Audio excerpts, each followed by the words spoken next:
ఎస్ఐగా ఎంపిక కావాలంటే చాలా కష్టపడాలి. ఫిజికల్ టెస్టులు, పరీక్షలు ఇలా చాలా ప్రాసెస్ ఉంటుంది. కానీ ఓ వ్యక్తి మాత్రం పరీక్షలు రాయకుండానే ఎస్ఐ అయిపోయాడు. ట్రైనింగ్ లేకుండానే డ్యూటీలో చేరిపోయాడు.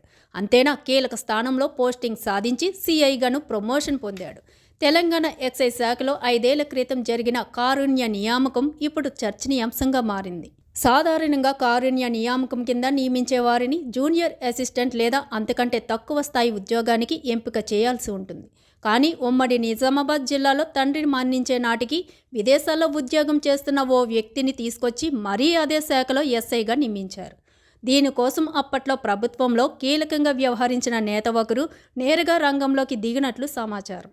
ఎక్సైజ్ శాఖ ఉన్నతాధికారులు అభ్యంతరం వ్యక్తం చేసినా అతడి కోసం ప్రత్యేకంగా 1 టైం జీవో ద్వారా నియామకం చేసినట్లు తెలిసింది. రెగ్యులర్ రిక్రూట్ ఎస్ఐగానే పరిగణించాలని జీవోలో పేర్కొన్నట్లు తెలుస్తుంది.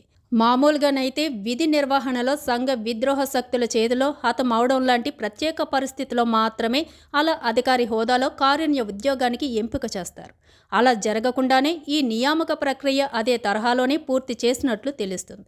ఎక్సైజ్ డిపార్ట్మెంట్లో ఎస్ఐ ఉద్యోగంలో చేరిన ప్రతి ఒక్కరూ తప్పనిసరిగా శాఖాపరమైన ట్రైనింగ్ పొందాల్సి ఉంటుంది.